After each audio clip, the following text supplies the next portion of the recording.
Muito boa noite. Adorada pelos franceses que viam nela a junção de sensibilidade e genialidade, a pianista brasileira Madalena Tagliaferro está aqui nos nossos 30 anos incríveis. O repertório de nossa maior pianista, que nasceu em Petrópolis em 1893, abrangia composições clássicas, românticas, contemporâneas e modernas.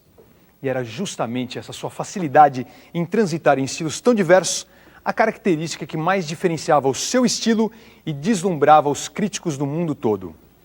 Aqui você vai conhecer um pouco mais de Madalena Tagliaferro, falando e tocando. Resgatamos o programa Jogo da Verdade de agosto de 1981 e mais 2 recitais gravados na TV Cultura em 1969 e 1979. Bom proveito. Madalena Tagliaferro, pianista. É o amor que existe na música, porque a música é cheia de amor, e a música sem amor não é música. É uma música mecânica, a música que não tem a fibra do coração, para mim, não vale. Que é só automática, que é só no papel, não me interessa. É preciso fazer reviver esses hieróglifos que estão na música, no papel. E é o intérprete que é encarregado disso. Ele é que é encarregado de descobrir o que o próprio compositor às vezes não sabe que pôs. Quantas vezes eu ouvi grandes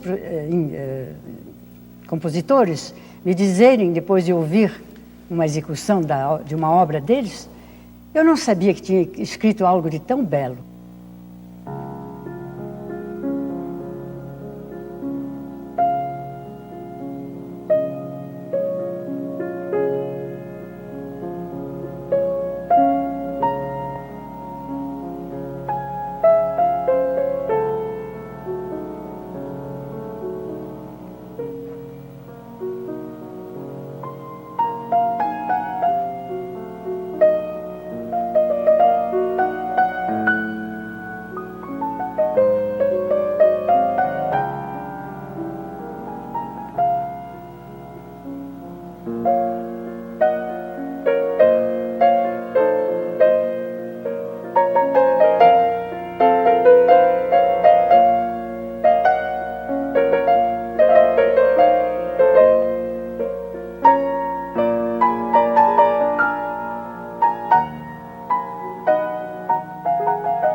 E eu queria que você contasse para a gente as dificuldades que você deve ter enfrentado com uma menina de 13 anos tocando piano numa sociedade assim muito repressiva, cheia de preconceitos, como era antigamente o Brasil. Se você realmente sofreu isso dos seus familiares, dos seus pais, ou foi uma coisa assim natural, você se viu de repente sozinha em Paris com 13 anos de idade? Podia contar um pouquinho para a gente essa experiência? Eu tive uma infância maravilhosa aqui no Brasil, com meus pais, que eram franceses e que adoravam o Brasil. Meu pai, como você sabe, era professor de piano e canto. Diante disso, isso me levou a ouvir música desde os 5 anos de idade, num cantinho da sala. Eu me aconchegava e assistia às aulas. Quer dizer que eu fui direto para o piano sozinha. Quando os meus pais foram fazer uma viagem para tratar da saúde do meu pai, que estava bastante doente, ele tinha só como ideia de me fazer entrar no Conservatório de Paris. Mas que tudo correu com naturalidade. Que foi, inclusive, ajudada pelos seus pais. Meus pais estavam lá presentes, por conseguinte, não houve choque nenhum, só muita curiosidade para mim, porque eu sou muito curiosa. Curiosa da vida, não curiosa no sentido pejorativo. E assim como mulher, para fazer a carreira assim, porque devia ser assim difícil, não é, para uma mulher moça enfrentar a vida artística assim, não é? Efetivamente. O primeiro motivo era que eu, naquela época, que eu era muito jovem, tinha 15 anos quando comecei a carreira, eu não era nem coxa nem vesga, de maneira que tinha muitas mãos que se adiantavam para mim. E fazer assim com todas essas mãos, os pedidos de casamento, isso foi uma brincadeira. Eu dizia, mas estou casada com o piano, como é que eu vou casar com esse senhor, esse velho que tem 30 anos? E aí eu comecei essa carreira internacional já com 15 anos. E com muita facilidade, devo confessar que eu tive uma sorte muito grande. O melhor dito, uma proteção divina muito grande, porque eu passei por momentos duríssimos na minha vida, mas sempre no momento mais trágico, Deus estava presente para me salvar. A senhora usa sempre, eu tenho a aventura de ter recebido já alguns cartões seus de Paris, e a senhora usa sempre uma tinta verde. Isso teria algum significado assim, da permanente esperança da sua vida, assim?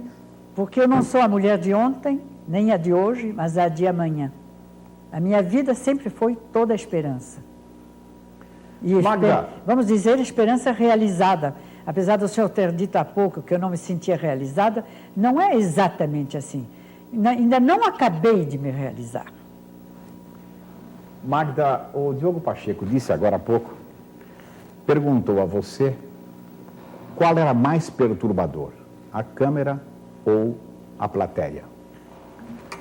Eu pergunto que tipo de comportamento da plateia perturba uma grande artista como Magda Taliaferro? A plateia não me perturba, me exalta, pelo contrário. Eu preciso do público. Sim, mas há algum comportamento da plateia que perturbe a sua atuação ao piano? Por exemplo, 7 pianistas na primeira fila. Ah, isso sim. Os grandes pianistas na primeira fila, não posso dizer que me é desagradável, mas me atrapalha. Isso deve ter acontecido muitas vezes. Também os bombons, o barulho dos papéis de bombons. Ou se não, uma senhora com um vestido extravagante que me chama a atenção assim do lado, que está sentada junto a mim. Quer dizer que nos concertos de Magda Taliaferro tem gente também com pipoca, com papel de bala na frente? Pipoca não. Mas papel de bala de vez em quando aparece. Essas idas e vindas suas ao Brasil, a Paris, etc., a senhora nota algum progresso assim no Brasil com relação ao ambiente musical, à vida musical, ou nós continuamos ainda não merecendo que a senhora more entre nós? Não é que não merecem que eu more aqui. Quem sou eu para não merecer a minha terra? Meu Deus do céu. Mas a verdade é que, tendo morado desde os 13 anos, estou muito enraizada lá. E tenho muitos amigos também, como os tenho aqui. Então eu venho matar as saudades todos os anos. Mas a vida geral talvez seja para um artista mais produtiva na Europa. do que no Brasil, não é? Mas acha que já houve, assim, algum progresso nessa? Sim, dá para observar nessas suas visitas? indiscutivelmente, indiscutivelmente. Mas precisamos ser muito mais ajudados que somos. Quando o senhor disse que eu considerava a arte musical como a arte, a parente pobre da arte, é verdade. Você vê que ajudam muito mais o cinema, a dança, não é, do que a música. Qual o repertório? Eu sei que você toca tudo, toca todo o repertório. Qual é o repertório que você sempre se sente mais... Todo pianista tem um repertório que ele se sente mais à vontade. Qual é o seu? Quanto mais eu adianto na vida, repare que eu não disse quanto mais eu envelheço, hein? Quanto mais eu adianto na vida, mais eu sou romântica. O romantismo pianístico, para mim, é o auge das possibilidades de ação e de expressão musical. Como é que você vê a crítica? Porque na música, eu acho que a crítica é uma coisa muito especial. Porque um crítico de pintura vê um quadro e escreve sobre esse quadro. Um crítico de qualquer outro tipo de arte é a mesma coisa. Agora, a música é uma coisa abstrata. E o crítico, em geral, não conhece o original. Porque a maior parte dos críticos, inclusive, acho que não sabe nem onde é o dó, né? E eles vão fazer a crítica sempre pela interpretação, né? E eu acho que a crítica só pode ser feita baseada na interpretação de um original. Eu quero saber como é que você vê a crítica, se ela foi importante para a sua carreira, não é? Você acha que ela ajuda a empurrar ou entravar? Como é que você vê a crítica? Eu sou como todos os artistas, tenho meus dias melhores e menos bons. E nunca precisei de um crítico para me assinalar o dia que eu não estava 100% ou 110%. O artista sabe muito bem quando foi ótimo ou mais ou menos, não é? Por conseguinte, nunca tomou uma grande parte na minha vida a crítica. Todavia, certos críticos, com certos, por exemplo, o Schoenberg, naturalmente, que me chamou pela sua crítica, me chamou aos Estados Unidos, isto me impressionou muito. E tem um crítico francês que se chama Clarendon, que é crítico do Figaro, quando escreveu um dia, como cabeçalho do seu artigo, que eu era une marchande de bonheur. Isso me encheu de felicidade, está claro. Mas eu nunca fiquei muito presa ao que os críticos escrevem sobre mim. Aliás, para mim, como eu disse agora há pouco, como eu sou a mulher de amanhã, acabei de ler um artigo que acabou, o concerto passou, já vou para amanhã. E agora desculpa, Isso que ela acabou dizendo, eu sugeri uma outra pergunta. Quando você dá um concerto, né, o que seria então mais gratificante? Vamos eliminar então a crítica que vem depois. O momento da sua criação musical ou a coroação disso através do aplauso do público? O sentimento que eu atingi os corações sensíveis no público. Esse que é o meu objetivo. Tocando, eu procuro levar o que eu tenho de melhor em mim ao público. E é isso que me faz bem. A mensagem foi transmitida, né? Pois é.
Recebo agora aqui nos estúdios Gilberto Tinetti, professor de música da ECA, entre outras coisas, pianista e também um discípulo de Madalena Tagliaferro. Seja bem-vindo ao nosso programa. Obrigado. Qual foi a importância de Alfred Cortot na carreira dela? Total. Porque ela sempre teve uma devoção para ele, incrível, e ele- mesmo nas entrevistas. Pois é. E ela tem um livro de memórias chamado Quase Tudo, né? Em que ela diz que conta quase tudo. Tem gente que diz que está faltando quase tudo, que ela contou ainda muito pouco. De qualquer maneira, ela conta muita coisa. E ela se refere ao Cortot, primeiro como sendo realmente uma pessoa que a influenciou decisivamente, né? E que a fez mudar um pouco, bastante, a sua concepção do som do piano. Foi seu mestre. Foi mestre mesmo dela. E, enfim, ela fez a Madalena repensar todo o approach com o piano e, enfim, ensinou. Agora, Cortot, a grande característica que ele tinha e que Madalena herdou plenamente era o cultivo da sonoridade, entendeu? Eu cheguei a conhecer, eu cheguei a tocar para o Cortot e já, naturalmente, eu apanhei muito idoso, mas ele tinha uma sonoridade especialíssima. Quando ele encostava um dedo no teclado do piano, saía um som assim que você nem dá para definir. Mas então o Cortot estimulou muito Madalena nesse cultivo pela sonoridade, por, enfim, um emprego de recursos mais abrangentes ao tocar o piano. Agora, tem também um lado interessante, que ela diz que o Cortot foi tremendamente apaixonado por ela. Né? O mestre E se ela apaixonou diz que não correspondeu, porque afinal ela era amiga da mulher do Cortot, etc, mas que ele se apaixonou por Isso ela. ela não contou no quase. Esse é o quase tudo. Quer dizer, É essa o que parte está faltando. Ela conviveu, ela teve o privilégio de conviver então com a nata intelectual francesa ali na época. Sem dúvida, Conviveu com num Ravel, período- com Proust, com Fauré, com todo mundo. Exatamente. E num período muito especial, porque ela foi para Paris menina, no começo do século, e pegou, veja você, os anos, naturalmente teve a Primeira Guerra, mas pegou os anos 20, que foram maravilhosos na França. Cidade Luz ali. O apogeu de Paris, os anos 20, e depois os anos loucos, no final dos anos 20, no começo dos anos 30, e depois, naturalmente, nos anos da guerra, ela ficou aqui, e depois voltou para lá. Então, quando ela voltou, já no final dos anos 40, chegando a perto de 50, então ela se dividia, ela passava muitos meses em Paris, ela tinha um apartamento lá, e depois passava sempre uns 3 meses aqui no Brasil, porque aí ela já tinha formado a escola, né? Mas aquilo que você disse sobre a convivência de Madalena com essas grandes personalidades do mundo da arte, da cultura, nesse período maravilhoso, foi realmente um fato. E ela também era considerada por eles um grande pianista. Sem Na dúvida. França, ela sempre foi considerada um grande talento. Sem dúvida. Né? E você sempre foi considerado um grande talento, sem dúvida. Mas não era uma personalidade que fosse aceita assim de imediato, com imensa facilidade. Era uma personalidade que se discutia muito. Uns adoravam e outros colocavam algumas restrições. A personalidade, não a música que ela fazia. Não, mesmo como pianista, havia pessoas que não gostavam e tudo, mas isso você sabe, né? Nas apreciações a coisa é um pouco assim. Mas ela, é claro, a grande maioria das pessoas, do público, era muito estimada pelo público francês, dava constantemente. Na época que eu vivi na França, estudando com ela se apresentava em público e tinha sempre aquele fã-clube assim, bastante significativo. Gilberto, nós vamos acompanhar um pouquinho mais de Madalena, daqui a pouquinho eu volto aqui com o Gilberto. Ótimo.